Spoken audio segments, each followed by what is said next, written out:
Assalammualaikum and hi. Have you ever heard of the Johnson & Johnson Tylenol crisis?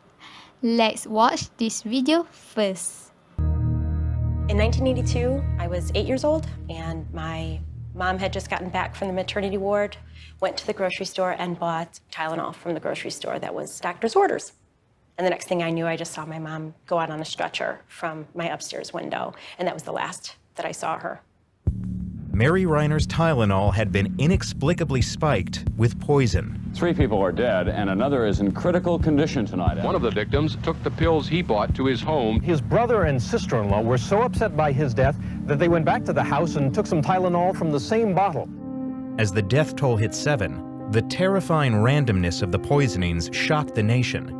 That bizarre mystery of Tylenol laced with cyanide still has not been solved tonight. Investigators say they are searching for, quote, a madman. Welcome to our case study. Winnipeg lost customer is a costly challenge based on the Johnson & Johnson Tylenol crisis.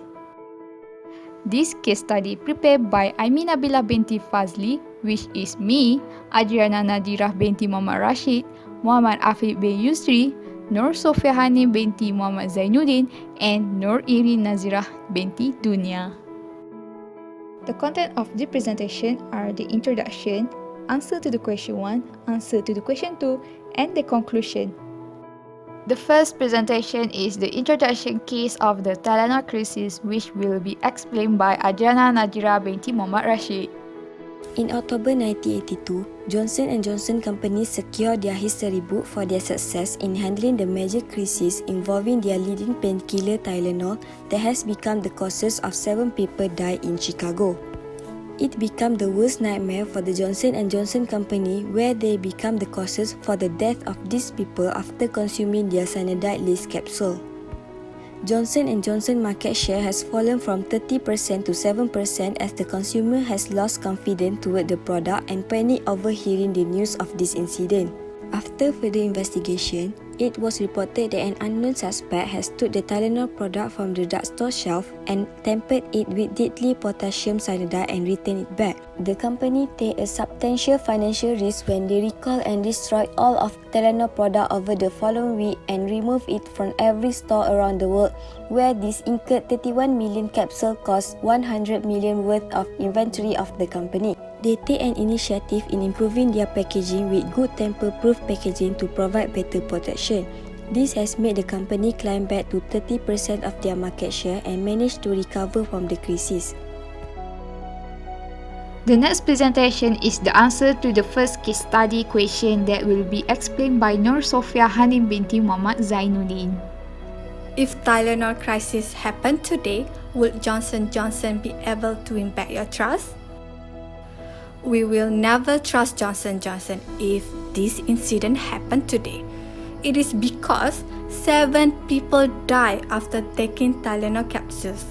It is the biggest reason I will never trust Johnson & Johnson after what happened to 7 people who died. As we can see, their negligence in quality and safety in producing products to customers. It creates a sense of insecurity in the quality of this product again. We will feel threatened and scared to retake this medicine, although we found out it was an outsider who put cyanide in the capsule. It clearly shows negligence from the company. The company should be careful and considering the probability this may happen. Besides that, why I will never trust Johnson & Johnson? Because there is too many competition among traders. As you can see, in 2020, many manufacturers are already producing products like Tylenol. There are too many drug options that are much better and safer to take, such as Panadol and Upamol. Panadol and Upamol also has the same function as Tylenol. This also intended to treat headache, fever, flu, period pain, and other conditions. And we sure we can live without using Tylenol as our painkiller. These brands will provide better quality than Tylenol. As a conclusion, if the Tylenol incident happened today, there is no reason we still have to choose and retaking this Tylenol, while there are many other safer and quality brands that we can take to choose the drug. The third presentation is the answer to the second case study question that will be explained by Nur, Erin, Nazira, Binti, Dunia. What will it take for Johnson & Johnson to win back your trust if one of the victims was a friend of yours? The Tylenol crisis even gave me a shock after one of my friends became the victim through the crisis. Hence, my trust towards Johnson & Johnson became weak. So, to take my trust back, Johnson & Johnson need to use various ways and initiatives in dealing with the problem. First and foremost is by using media. Johnson & Johnson Company opened the 1800 hotline and sent more than 400,000 warning messages to hospitals, clinics, and pharmacies. Apart from that, through the media also, many people know that this crisis is not because of the company itself, but comes from a third party or sabotage. Through the media as well, Johnson & Johnson made an official statement on the withdrawal of 31 million Tylenol products in each market. As such, they used the media to inform consumers about the withdrawal so that their users do not buy or use unauthorized Tylenol products. The second way that can be used by the Johnson & Johnson is to establish relationships between communities. Johnson & Johnson care and take responsibility for Tylenol users who are victims of the crisis.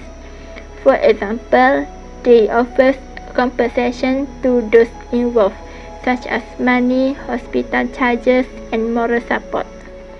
Last but not least, Johnson & Johnson are making a comeback after the crisis. Tylenol come out with the new package, comes with a glued box, a plastic lid on the neck of the bottle, and a foil cover over the mouth of the bottle. Before they market the new Tylenol product, Johnson & Johnson also do a final inspection before shipping to the retailer. Additionally, they also drew public attention to the comeback of Tylenol by mobilizing more than 2,250 salespeople to deliver and made demonstration to this Tylenol product to the public. The action of Johnson & Johnson is to prove that this new Tylenol product is safer and systematic with its new pack. After looking with their action, I cannot state that all the fault was 100% towards Johnson & Johnson. While looking at the situation where this crisis is not the negligence of the Johnson & Johnson party itself, it is not wrong for me to remain one of the users of Tylenol products again. The final presentation is a conclusion and will be delivered by Mohamad, Afiq by Yusri. Based on Johnson & Johnson's crisis, we can say that winning back lost customer is a costly challenge, but the company managed to overcome the crisis that happened to them successfully and restore the company's reputation. The tragedy that happened to them caused them to suffer huge losses due to the loss of trust from the customer, but the fast action taken by Johnson & Johnson, such as open the hotline, made an official statement, established relationship between the communities, and making a comeback by introducing new packaging of their product. By doing this, they are able to win back customer trust. The action taken shows that they are very responsible for everything that happened for the sake of the reputation of the company and the safety of consumers of their product. Thank you for listening our presentation. I hope you all enjoy with our presentation.